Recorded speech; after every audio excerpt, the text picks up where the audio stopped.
माथिल्लो तामाकोशी जलविद्युत आयोजनाले वैशाखभित्रै विद्युत उत्पादन सुरु गर्ने। पहिले 76 मेगावाट र भदौसम्ममा 456 मेगावाटै उत्पादन गर्ने भनाए। सामाजिक सुरक्षा कोषको आम्दानी र खर्चको विवरण पेश गर्न सरकारलाई उद्योग समितिको निर्देशन। कोषको दायरामा नआउने कम्पनीलाई कारबाही गर्नुपर्नेमा सांसदहरूको जोड। र काठमाडौँ तराई द्रुत मार्ग निर्माणको काममा ढिलाइ भएको गुनासो बढेसँगै संसदीय समितिको चासो। आयोजना समयमै सम्पन्न हुनेमा सांसदहरूबीच नै मत बाँधियो। हामी छौं पल पल तपाईसँग, हिमाल पहाड तराईसँग, साथ छ हाम्रो बढ्ने कदमलाई। सलाम छ ती पोरखी हातहरूलाई, जिन्दगी सजाइदिन्छौँ हामी, हर सासको साथी बन्छौँ हामी। सुरक्षा अनि समृद्धि प्राण छ हाम्रो, हर आफू पनि बचौँ अरूलाई पनि बचाऊ। आजै नेपाल लाइफमा जीवन बिमा गरौँ। हामी हौं नेपाल लाइफ। नेपाल लाइफ, किनकि जीवन अमूल्य छ।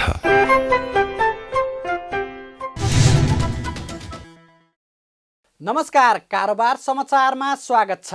अब समाचार विस्तारमा। राष्ट्रिय गौरवको आयोजनाको रूपमा रहेको माथिल्लो तामाकोशी जलविद्युत आयोजनाले वैशाख महिनाभित्रै परीक्षण उत्पादन सुरु गर्ने भएको छ।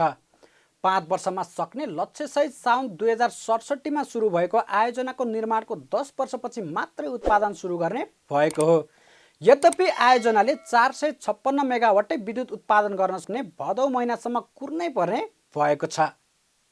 स्वदेशी लगानीमा निर्माणाधीन 456 मेगावाटको माथिल्लो तामाकोशी जलविद्युत आयोजनाले वैशाख महिनाभित्रै परीक्षण उत्पादन सुरु गर्ने भएको छ। निर्माण सुरु भएको 5 वर्षमा सक्ने लक्ष्य लिए पनि निर्माण सुरु भएको 10 वर्षपछि मात्रै उत्पादन सुरु हुन लागेको हो। सरकारले यसअघि उत्पादन सुरु गर्ने मिति बारम्बार तोक्दै आए पनि निर्माणको काममा भएको ढिलाइले समयतालिका सर्दै आएको थियो। तर यसपटक भने तोकिएको मिति भन्दा 2 दिन अगाडि नै उत्पादन सुरु हुने सरकारको दाबी छ। आइतबार बसेको प्रतिनिधि सभा अन्तर्गतको अर्थ समितिको बैठकमा ऊर्जा, जलस्रोत तथा सिँचाइ मन्त्रालयका सचिव दिनेश कुमार घिमिरेले वैशाख महिनाभित्रै पहिलो युनिटबाट विद्युत उत्पादन सुरु हुने जानकारी गराउनुभयो। पहिलो युनिटबाट वैशाखभित्रै 76 मेगावाट विद्युत उत्पादन गर्ने गरी काम तीव्र पारिएको उहाँको भनाइ छ। बाँकी जेठ, असार, साउन र भदौ महिनामा क्रमशः उत्पादन थप्दै लगिने आयोजना रहेको पनि उहाँले समिति सामु जानकारी गराउनुभयो।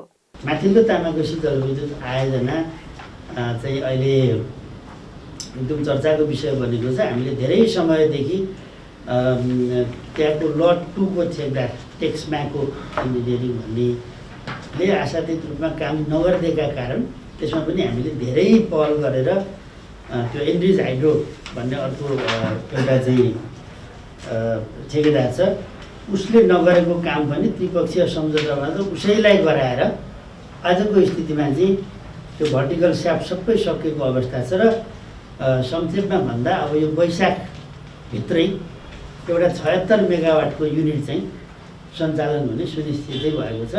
त्यो पेनस्टकको चाहिँ प्रेसर टेस्टहरू, पानी टेस्टहरू गरेर सफलै भइसकेको अवस्था छ। यसमा अलिकति थप हाम्रो चाहिँ विद्युत प्राधिकरणको कार्यकारी निर्देशक हिजो मात्र तामाकोशी भिजिट गरेर आउनुभएको छ, थप अपडेट लिएर जानुभएको छ। अहिले उहाँले केही राख्नु होला। हामी वैशाखभित्रमा पहिलो युनिट र सब्सिक्वेन्टली जेठ, असार, साउन, भदौ हुँदै हरेक महिना एडिसनल 76 मेगावाट थप्दै त्यसलाई साउन भदौसम्ममा टोटल 456 मेगावाटै सिस्टममा ल्याउँछौँ। अहिले यसको चाहिँ यो किसिमको स्थिति छ। यता प्रधानमन्त्री केपी शर्मा ओलीले सार्वजनिक मञ्चबाटै आयोजनाको काममा ढिलाइ भएको भन्दै असन्तुष्टि पोखेपछि शनिबार मात्रै आयोजना स्थलको अनुगमन सकेर फर्कनुभएका नेपाल विद्युत प्राधिकरणका कार्यकारी निर्देशक हितेन्द्रदेव साक्यले पनि समय तालिका अनुसार जेठ 2 गते माथिल्लो तामाकोशीबाट विद्युत उत्पादन सुरु गर्ने रहे पनि वैशाखको 31 गते नै पहिलो युनिटबाट उत्पादन सुरु गर्ने गरी काम भइराखेको जानकारी दिनुभयो। त्यस हिसाबले पहिलो युनिट आइसके पछाडि असार मसान्तसम्म 4वटा युनिट आउने र साउन मसान्तसम्ममा बाँकी 2वटा युनिट गरेर 6वटा युनिट आउने अवस्था रहेको जानकारी दिनुभयो। माथिल्लो तामाकोसीको अलिक विवरण विस्तृत विवरण दिनु पर्दा हिजो मात्रै म चाहिँ सम्बन्धीको चासो चिन्ता पछाडि फेरि अस्ति गइकन सबै कुरो यहाँको सबै स्थिति पानी छिर्ने इन्टेकदेखि लिएर बाहिर टेलवेससम्मको हरेक पोइन्ट र अनि सब्सिडी चार्टसम्मको सबैलाई हेरेर हामीले वैशाख 12 गते चाहिँ हामी पानी भर्छौँ र सबै कुरो अहिले जुन प्लानिङ गरेको छ त्यो यदि समयमा भएमा वैशाख 10 गतेको बेलुका पनि गर्न सक्छौँ। तर अहिले हामीले आफैलाई वैशाख 12 गतेको समय दिएका छौँ पानी भर्ने र वैशाख 20 गते चाहिँ मेसिन घुमाउँछौँ पहिलो मेसिन। अब त्यसमा पनि अलिकति सबै कुराले साथ दियो भने 1 दिन अगाडि 2 दिन अगाडि आउन सक्छ। तर हामी 20 गते भनेका छौँ र त्यसपछि उत्पादन सुरु गर्ने चाहिँ त्यसको 14 दिन 13 देखि 14 दिन भने जेठ 2 गते भनेको छ। तर त्यसलाई पनि हामीले स्क्विज गरेर वैशाख 31 गते चाहिँ हामी आशा गर्दैछौँ। तर अहिलेको सिड्युल अनुसार चाहिँ जेठ 2 गते भनेर चाहिँ गरेका छौँ। र त्यस हिसाबले पहिलो युनिट आइसके पछाडि असार मसान्तसम्म 4वटा युनिट आउँछ। तर साउन मसान्तसम्ममा बाँकी 2टा युनिट र 6वटा युनिट चाहिँ आउने अवस्था रहेको छ। आयोजनाको काममा ढिलाइ भएको भन्नुभएपछि भर्खरै मात्रै आयोजना स्थलको अनुगमनमा पुगेको बताउँदै कार्यकारी निर्देशक साक्यले यही गतिमा काम भएमा समयमै आयोजना सम्पन्न हुने पनि बताउनुभयो। साउन मसान्तसम्ममा आयोजनाका 6वटै युनिटबाट विद्युत उत्पादन सुरु भइसक्ने उहाँको दाबी छ। भूमि व्यवस्था सहकारी तथा गरिबी निवारण मन्त्री डाक्टर शिवमाया तुम्बा आङफेले भूमिहीनहरूको विवरण सङ्कलन गर्दा राजनीतिक भेदभाव नगर्न भूमि सम्बन्धी समस्या समाधान आयोगका पदाधिकारीहरूलाई निर्देशन दिनुभएको छ। आइतबार भूमि सम्बन्धी समस्या समाधान आयोगको वार्षिक प्रगति समीक्षा एवं वार्षिक प्रतिवेदन 2077 सार्वजनिक गर्दै मन्त्री तुम्बा आङफेले केही स्थानीय तहमा यस्तो समस्या देखिएको गुनासो प्राप्त भएको भन्दै राजनीतिक रूपमा भेदभाव नगरी काम गर्न निर्देशन दिनुभएको हो। मन्त्री तुम्बा आङफेले भूमिहीनहरूको विवरण सङ्कलन गर्दा कुनै पनि कर्मचारी तथा स्थानीय तहका जनप्रतिनिधिहरूले गलत विवरण सङ्कलन गरेमा कारवाही गर्नेतर्फ पनि ध्यान दिन आयोगलाई निर्देशन दिनुभयो। विवरण सङ्कलन गर्नुभन्दा अगाडि नै यस सम्बन्धमा जानकारी गराउने र त्यसो गर्दा पनि सही विवरण नदिएको पाइएमा कानुन अनुसार कारवाही प्रक्रिया अगाडि बढाउन समेत निर्देशन दिनुभयो। जुन स्थानीय तहमा कम्युनिस्ट जित्यो त्यो कम्युनिस्ट जितेका साथीहरू अथवा त्यस्ता जनताहरूको मात्रै विवरण भराइदिने, यता काङ्ग्रेसको नभराइदिने अथवा अन्य पार्टीको सुकुम्बासी जसले समर्थन गर्छ उसको विवरण नभराइदिने काम पनि भएका छन् भन्ने खालको रिपोर्टहरू मैले सुनिरहेको छु। हामीले यो सुकुम्बासीहरूको समस्या भनेको कुनै एउटा दलको समस्या होइन, यो सबै दलको सबै नेपाली जनताको सरकारको समस्यालाई समाधान गर्ने एउटा उद्देश्य हो। तसर्थ हामीले यो आयोगले के ध्यान दिन पर्यो भने त्यो विवरण भराइरहँदाखेरि यो वा त्यो दलको नाममा कसैको विवरण छुट्नु भएन। त्यो छुट्यो भने पनि गलत हो, त्यो छुट्ने काम पनि हुन हुँदैन भन्ने खालको कुरा चाहिँ यो आयोगले तल स्थानीय तहसम्म यो कुरा सम्प्रेषण यो सन्देश सम्प्रेषण गर्न जरुरी पर्छ। आयोगले के कुरालाई ध्यान दिन पर्यो भने यदि कुनै जनप्रतिनिधि वा त्यो विवरण सङ्कलन गरिरहँदा खट्ने कर्मचारीहरूले यदि गलत विवरण सङ्कलन गरेमा वा गलत विवरण भर्नको लागि उक्साहट गरेमा यो ऐनमा व्यवस्था भए अनुसार दण्ड सजाय जे व्यवस्था छ त्यो कारवाही हुन्छ भन्ने खालको कुरा चाहिँ नबिर्सिकन यो मैले पटक पटक दोहोऱ्याइरहेको अवस्था छ। मन्त्री तुम्बा आङफेले सरकार परिवर्तन हुने बित्तिकै आयोगको नेतृत्व पनि परिवर्तन हुन्छ र आफू अनुकूलको सरकार आएपछि मात्रै काम गर्छु भन्ने मानसिकता नबनाउन पनि निर्देशन दिनुभयो। कार्यक्रममा भूमि सम्बन्धी समस्या समाधान आयोगका अध्यक्ष देवी प्रसाद गेवालीले केही पालिकाहरूमा आफू अनुकूलको सरकार आएपछि मात्रै काम गर्ने मनाशय रहेकोले समस्या भएको बताउनुभयो। केही पालिकाहरूमा जो समस्या छैन त्यसले उसले गर्नै परेन। एक केहीको थोरैको राजनीतिक यो भिन्नताका हिसाबले पनि उहाँहरू आइरहनु भएको छैन। अब कतिपयले चाहिँ यो बुझाइमा अब यो हाम्रो प्राथमिकता होइन कि भन्ने हिसाबले पनि कतिपय पालिकाहरूले यसको महत्त्वलाई अझै पनि हामीले यति धेरै मेहनत गर्दा पनि एकाध पालिकाहरू अझै पनि छुटेको हुनुपर्छ र त्यसर्थ हामीले सकेसम्म इन्टेन्सनले नै नआउनेलाई त निधाएकोलाई उठाउन सकिन्छ मन्त्रीजी, अनि निधाएको अनुभूति गर्नेलाई त के गर्न सकिन्छ।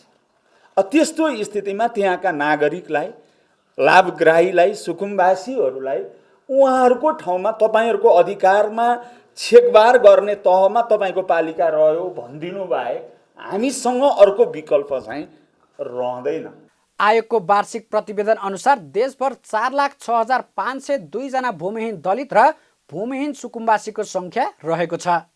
यस्तै अव्यवस्थित बसोबास गर्नेहरूको संख्या 4,14,418 रहेको छ। प्रतिनिधि सभा अन्तर्गतको उद्योग तथा वाणिज्य र श्रम तथा उपभोक्ताहीन समितिले सामाजिक सुरक्षा कोषले हालसम्म गरेको आम्दानी तथा खर्चको विवरण लिखित रूपमा पेश गर्न सरकारलाई निर्देशन दिएको छ।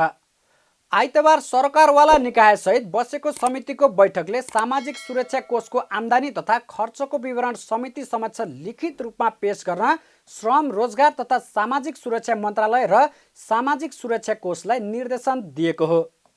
साथसाथै सरकारी, गैर सरकारी तथा विभिन्न सङ्घ संस्था र कल कारखानाबाट सामाजिक सुरक्षा कोषमा आबद्ध श्रमिकहरूको सङ्ख्या पनि बुझाउन निर्देशन दिएको छ। समिति सभापति विमल प्रसाद श्रीवास्तवले योगदानमा आधारित सामाजिक सुरक्षा योजनालाई प्रभावकारी बनाउन सम्बन्धित मन्त्रालयले अरू कुन कुन मन्त्रालयसँग कस्तो प्रकारको सहयोगको अपेक्षा राखेको छ सो सम्बन्धी पनि लिखित रूपमा पेश गर्न निर्देशन दिनुभयो। कति आम्दानी भएको हो, कुन ब्याङ्कमा कति ब्याजमा राखेका छन् र खर्चको हकमा अहिलेसम्म जस्तो कि भन्नुभयो 25जनाको परिवारलाई दिँदैछु भन्दाखेरि खर्चको विभिन्न शीर्षकहरूमध्ये कुन शीर्षकमा अहिलेसम्म कति रकम खर्च भएको हो इत्यादि यसको डिटेल्स डाटा लिखित रूपमा त्यो समितिमा उपलब्ध गराइदिनु हुन। साथसाथै यो कोषमा अहिलेसम्म सरकारी, गैर सरकारी, विभिन्न सङ्घ संस्था, कल कारखाना इत्यादिबाट कति सङ्ख्यामा अहिलेसम्म यसका मेम्बरसिप भएका छन् अथवा सङ्ख्यामा यसका सदस्यहरू भनौँ या सहभागीहरू भनौँ, त्यो एक्युरेट त्यसको डाटासहित यो समितिमा उपलब्ध गराइदिने। बैठकमा श्रम, रोजगार तथा सामाजिक सुरक्षा मन्त्रालयका सचिव सूर्य प्रसाद गौतमले श्रमिकहरू सरकारले अपेक्षा गरे अनुसार सामाजिक सुरक्षा कोषको दायरामा नआएको बताउनुभयो। औपचारिक क्षेत्रका श्रमिकहरूको पनि सहभागिता सोचे अनुसार नभएको भन्दै उहाँले अनौपचारिक क्षेत्रका श्रमिकलाई सामाजिक सुरक्षा कोषको दायरामा ल्याउन चुनौतीपूर्ण भएको टिप्पणी गर्नुभयो। रोजगारदाताहरूले 20% योगदान गर्न तयार नभएका कारण समस्या भएको पनि बताउनुभयो। श्रमिक साथीहरू अब सामाजिक सुरक्षा कोषको लगानीको मोडालिटी पनि कार्यविधि स्वीकृत भएर लगानीका मोडालिटीहरू पनि आइसकेको सन्दर्भमा उहाँहरू अब यता आउनलाई उत्साहित हुनुहुन्छ। अब रोजगारदाताहरूको तर्फबाट चाहिँ के भइरहेको छ भन्दाखेरि अब 11% श्रमिकले योगदान गर्नुपर्छ अनि 11% राज्यले चाहिँ के अरे रोजगारदाताले 20%, त्यसपछि 11 र 20% जुन 30%को कन्ट्रिब्युसन हो, 20% कन्ट्रिब्युसन चाहिँ यो ठुलो भयो हामीले सकिन्न भन्ने खालको उहाँहरूको भइ चाहिँ आइरहेको थियो। अहिले सकिन्न होइन, अब यो सामाजिक सुरक्षा कोष ऐनमै आइसकेको अवस्थाको सन्दर्भमा हामीले कसरी जाने भन्ने हिसाबले चाहिँ नि विभिन्न औद्योगिक प्रतिष्ठानहरूको छात्र सङ्गठन, त्यस्तै गरेर चाहिँ नि क्राफ्टसन एन्ड क्राफ्टसन अनि ब्याङ्कर्स एसोसिएसनहरूसँग पनि छलफल चरणबद्ध हामीले गरिरहेका छौँ र यही सन्दर्भमा पनि अब अलिकति हामीले के गरौँ भन्ने हिसाबले अस्ति मात्रै बोर्डको बैठकले चाहिँ अब यो अस्थायी कार्यालय खडा गरेर जहाँ औद्योगिक करिडरहरू छ त्यहाँ चाहिँ अस्थायी कार्यालय नै उहीँ खडा गरेर तीबाटै सुरु गर्ने कि भन्ने खालको कुरा आएको थियो। अहिले अब यो सामाजिक सुरक्षा कोषमा जम्मा भएको पैसाले तुरुन्तै अस्थायी खडा नगरौँ, बरु टोली गठन गरेर पठाउँ, ती नै इन्ट्री गर्ने, विभिन्न औद्योगिक कोरिडरहरूमा चाहिँ टोली पठाउँ, बरु साउनदेखि चाहिँ प्रदेशगत हिसाबले चाहिँ कार्यालय नै खडा गरेर जानुपर्छ कि भन्दा ओएनएमको काम चाहिँ हामीले अगाडि बढाएको छ। सामाजिक सुरक्षा कोषका कार्यकारी निर्देशक कपिलमणि ग्यावालीले योगदानमा आधारित सामाजिक सुरक्षा योजनाको नीतिगत सुधार गर्नुपर्ने आवश्यकता रहेको बताउनुभयो।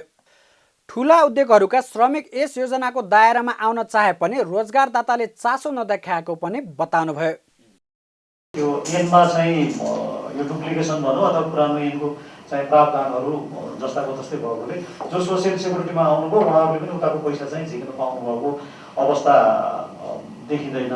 त्यो भएकोले केही नीतिगत कुराहरूमा सुधार गर्नुपर्ने देखिन्छ भने केही चाहिँ हाम्रो स्किमका कभरेजहरू बढाएर जो आबद्ध हुनु जुन क्षेत्र आबद्ध भएको छैन उहाँहरूलाई गर्ने र जो भइसक्नु भएको छ उहाँहरूलाई अझ पनि दायरा बढाउनु पर्ने देखिन्छ। अर्को चाहिँ जुन उद्योगहरूमा भन्ने कुराहरू आयो हिजोसम्मको स्थितिमा चाहिँ उद्योगहरूमा श्रमिकहरू पनि धेरै ठाउँमा भनौँ श्रमिकहरू आउन नखोजेको अवस्था भएको कारणले गर्दाखेरि चाहिँ रोजगारदाता र श्रमिकहरूको उस्तै किसिमको ट्युनिङ देखिया थियो।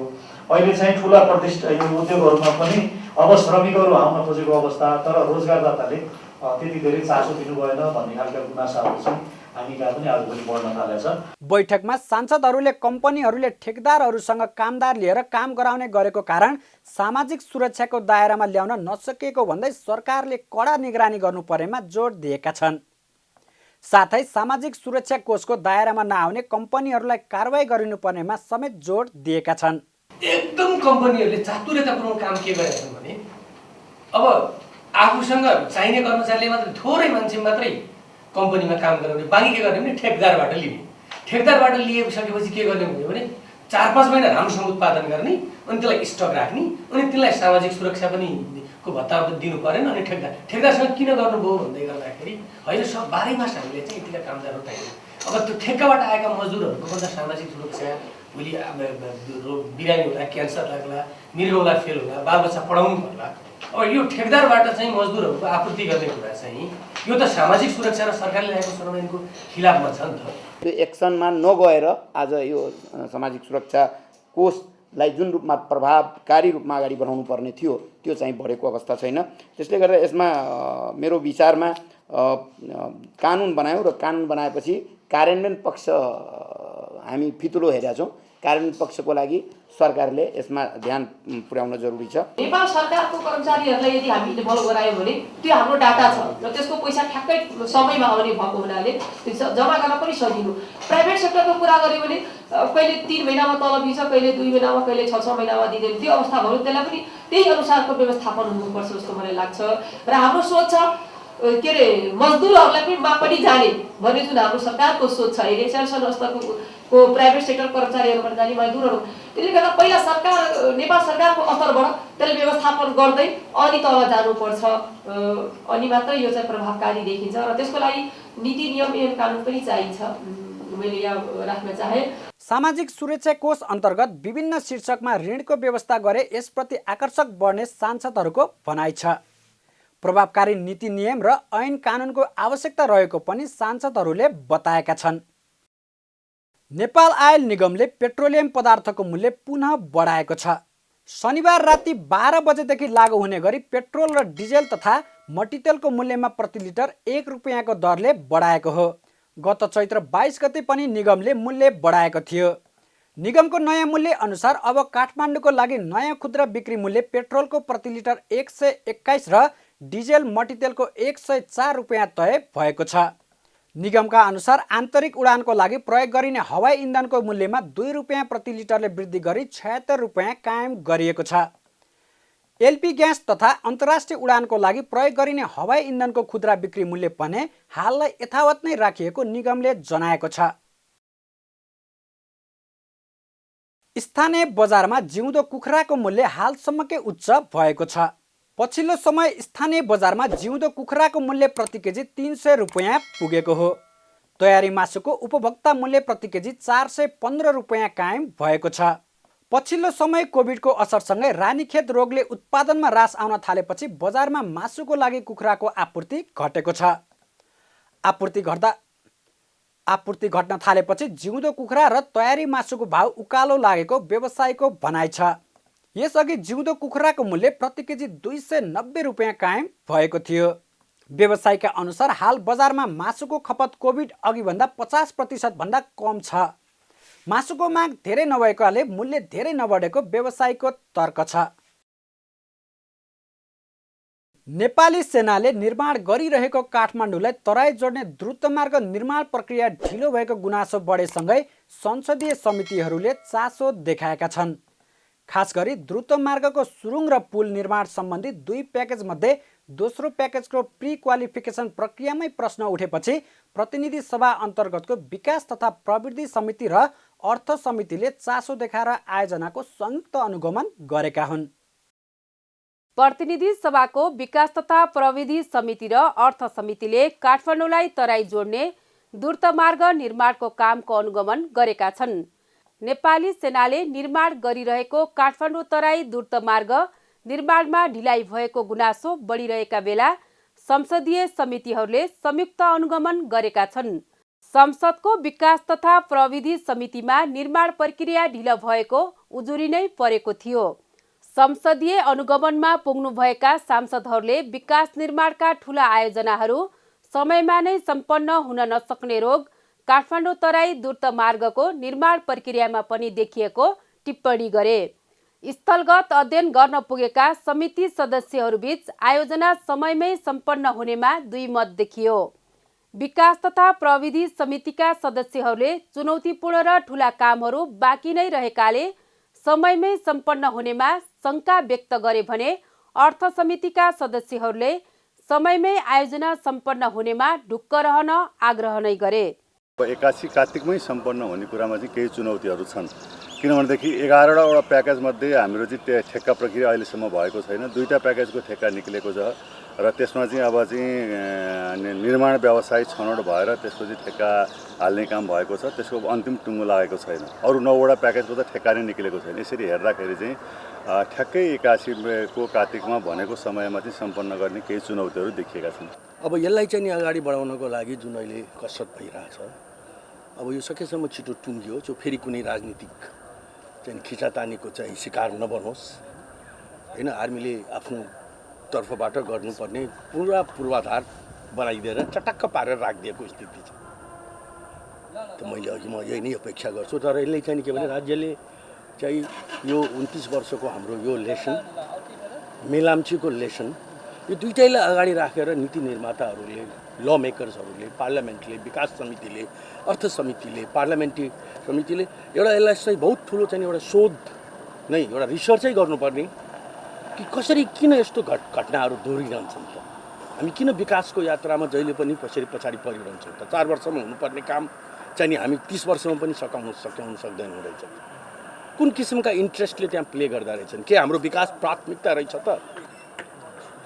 मलाई लाग्छ कि एकातर्फ योले एउटा चाहिँ नि light at the end of the tunnel भन्छ नि, त्यो मैले देखेँ कि अब यो बन्छ भन्ने कुरामा म चाहिँ मलाई कुनै शङ्का छैन मेरो मनमा।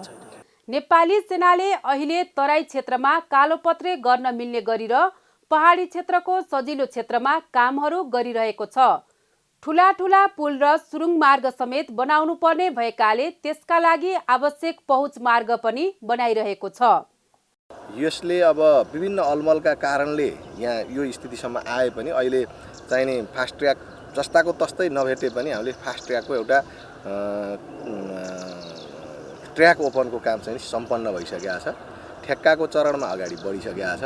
त्यसैले गर्दाखेरि यो चाहिँ द्रुत मार्ग काठमाडौँलाई सप्लाई गर्नको निम्ति पनि र काठमाडौँसम्म यो अन्तर्राष्ट्रिय विमानस्थलसम्म जोड्नको निम्ति एउटा द्रुत मार्गको आवश्यकता भएकोले गर्दा यो आउनै पर्ने थियो, आउँछ र मलाई लाग्छ यो 5 वर्षभित्रमा हामीले एउटा सम्पन्न द्रुत मार्ग चाहिँ हामी भेट्छौँ। एकदम निश्चिन्त हुनुभयो हुन्छ, यो बन्छ, यो अगाडि बढिसकेको छ।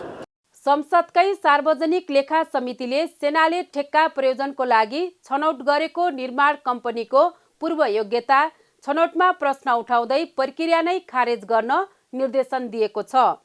समितिको यो निर्देशनसँगै द्रुत मार्गमा पर्ने सुरुङ, विभिन्न आकार र लम्बाइका पुल बनाउन नेपाली सेनाले अन्तर्राष्ट्रिय स्तरको अनुभव प्राप्त निर्माण कम्पनीलाई जिम्मा दिने काम रोकिएको छ।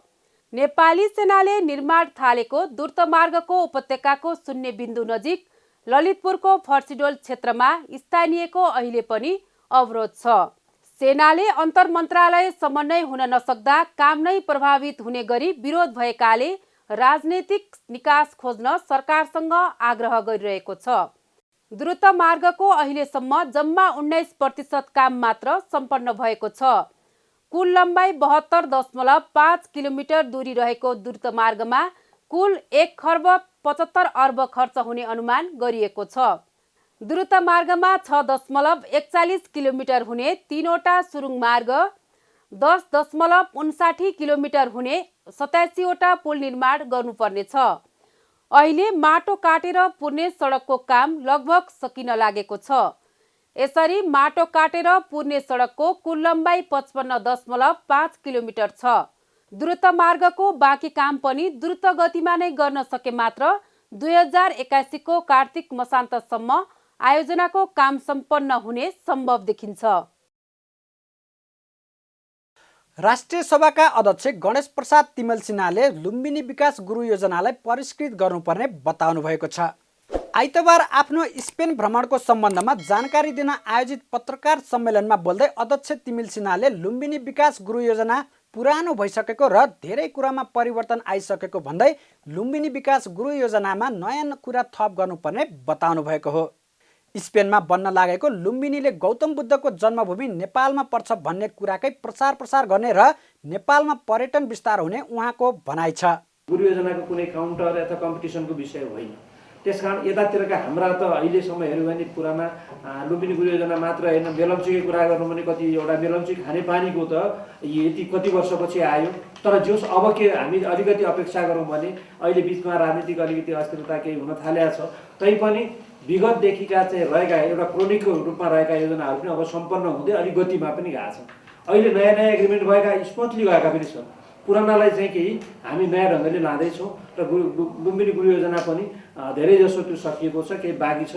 त्यसलाई घचाउने काममा म अध्यक्ष भएपछि म 4-5 पटक लुम्बिनी पुगेको छु, त्यहीँभित्रै बसेको छु र त्यहाँका पदाधिकारीहरूलाई अरूलाई छिटो गराउने कुरामा अभिप्रेरित गराउने वातावरण बनाउने। अब मेरो भूमिका त अब अभिप्रेरित गराउने नभए कुनै कार्यकारी भूमिकाको हिसाबले मैले गर्नेहरू छैन। यो खालको सरकारलाई, मन्त्रीलाई, सरकारको तर्फबाट मन्त्रीलाई भन्नुपर्ने कुरा, सचिवहरूलाई, गुरु योजना अब लुम्बिनी विकास कोषका पदाधिकारीहरूलाई अझ त्यहाँ यो ढङ्गले गुरु योजनाले अझै समेटिरहेको छ। मैले त भनिरहेको छु त्यो गुरु योजना पुरानो भइसक्यो, अब त्यो पुरा गरौँ र नयाँ अझ थप गर्नुपर्छ। अब किनकि अब विकास सँगसँगै धेरै कुरामा परिवर्तन आएको छ र अब नयाँ अझै थप्नुपर्ने हुन्छ। राष्ट्रिय सभा अध्यक्ष तिमिल सिन्हाले स्पेनमा बन्न लागेको लुम्बिनीले शान्तिको खोजी गर्न बुद्ध जन्मभूमिमा जानुपर्छ र शान्तिको दीप प्रज्वलन नेपालबाट भएको रहेछ भन्ने कुराको विश्वलाई आकर्षित गर्ने विश्वास व्यक्त पनि गर्नुभयो। राष्ट्रिय सभा अध्यक्ष तिमल सिन्हा स्पेनको एक्स्ट्रेमादुरा प्रदेशका मुख्यमन्त्री गुइलेरम्बो फर्नान्डेज भार्को निमन्त्रणा तथा लुम्बिनी गार्डन फाउन्डेसनको आयोजनामा अप्रिल 6 देखि 12 मा सम्पन्न शान्ति सम्मेलनमा सहभागी हुन स्पेन जानुभएको थियो। नयाँ वर्षको दोस्रो कारोबार भएको दिन भने शेयर बजार रातामै भएको छ। लगातारको वृद्धिसँगै 2735 अङ्कमाथिको नयाँ उचाइ कायम भएको शेयर बजार मापन गर्ने नेप्से परिसूचक साताको पहिलो दिन रातामै भएको हो। आइतबार नेप्से परिसूचक 35.89 अङ्कको पहिरो जाँदा नेप्से 2679.51 अङ्कमा ओर्लिएको छ। नेप्सेमा दोहोरो अङ्कको पहिरो गएको दिन म्युचुअल फन्ड बाहेकका सबै समूहको परिसूचक घटेको छ। सबैभन्दा धेरै व्यापार समूहको परिसूचक घटेको छ। नेप्से परिसूचक दोहोरो अङ्कले घटे पनि कारोबार रकम भने अघिल्लो कारोबार दिनको तुलनामा बढेको छ। आइतबार 207 कम्पनीको 1,95,00,000 किता सेयर 8,40,00,000 रुपियाँ बराबरमा कारोबार भएको छ। बिहिबार 8,63,66,00,000 रुपियाँ बराबरको सेयर कारोबार भएको थियो। कारोबार रकमको आधारमा आइतबार एभरेस्ट बैंकको सर्वाधिक 87,62,00,000 रुपियाँ बराबरको कारोबार भएको छ। यस्तै एनआइसी एसिया लघुवित्त वित्तीय संस्थाको भने 55 करोड रुपियाँ भन्दा धेरै कारोबार भएको छ। प्रमुख प्रतिपक्षी नेपाली काङ्ग्रेसका सभापति शेरबहादुर देउवाले आफू प्रधानमन्त्री पदका लागि लालायित नभएको स्पष्ट पार्नुभएको छ। आइतबार आफ्नो निवास बुढानीलकण्ठमा श्रीराम श्रेष्ठद्वारा लिखित कृति नेपाली जनजातीय संस्कार र संस्कृति विमोचन गर्दै सभापति देउवाले आफू प्रधानमन्त्री पदका लागि लालायित नभएको बताउनु भएको हो। तर नेपाली काङ्ग्रेसले नै नेतृत्व गर्नुपर्ने राजनीतिक परिस्थिति बनेमा पछि नहट्ने बताउनुभयो। नेकपा माओवादी केन्द्रले सरकारलाई दिएको समर्थन फिर्ता नगरेका कारण सरकार बहुमतकै अवस्थामा रहेकाले बहुमतको सरकारसँग न्यू नखोज्ने पनि सभापति देउवाले स्पष्ट पार्नुभयो। दुईटा जो पार्टीहरू छ त्यो पार्टीहरू अहिले पनि यो माओवादी केन्द्र र चाहिँ नि ओलीजीको पार्टी जो चाहिँ नि युएमएल पार्टी छ त्यो अहिले पनि एउटै पार्टीको रूपमा छ। किनभने प्रचण्डजीहरूले समर्थन फिर्ता लिएको छैन। त्यस मानेमा यो पार्टी बहुमतकै सरकार छ। अहिले बहुमतको सरकार भएको बेलामा हामीले चाहिँ नि अरू कुनै कुरा सोच्ने कुरा छैन। त्यस कारण चाहिँ नि हामीले बहुमतकै सरकार मानेका छौँ। अब यो भोलि चाहिँ नि प्रचण्डजीहरूको दाहालजीहरूले अलग्गै पार्टी बनायो भनेदेखिलाई त्यस बेला सोच्ने कुरा हुनसक्छ।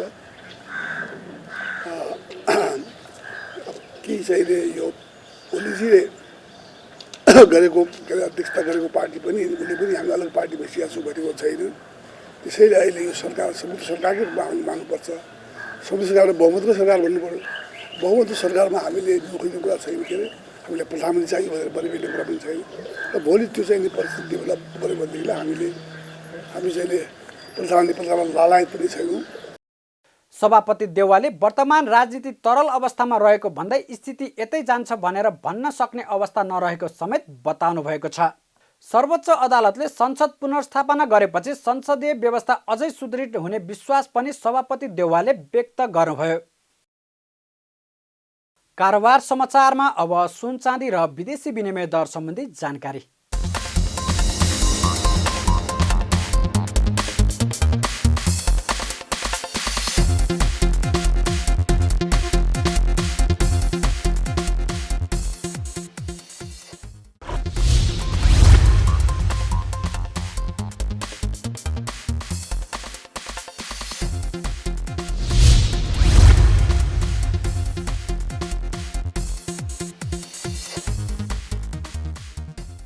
बिदा हुनु अघि अहिलेसम्मका प्रमुख समाचार फेरि एकपटक। माथिल्लो तामाकोशी जलविद्युत आयोजनाले वैशाखभित्रै विद्युत उत्पादन सुरु गर्ने। पहिले 76 मेगावाट र भदौसम्ममा 456 मेगावाटै उत्पादन गर्ने भनाए। सामाजिक सुरक्षा कोषको आम्दानी र खर्चको विवरण पेश गर्न सरकारलाई उद्योग समितिको निर्देशन। कोषको दायरामा नआउने कम्पनीलाई कारवाही गर्नुपर्नेमा सांसदहरूको जोड। र काठमाडौँ तराई द्रुत मार्ग निर्माणको काममा ढिलाइ भएको गुनासो बढेसँगै संसदीय समितिको चासो। आयोजना समयमै सम्पन्न हुनेमा सांसदहरूबीच नै मत बाँधियो।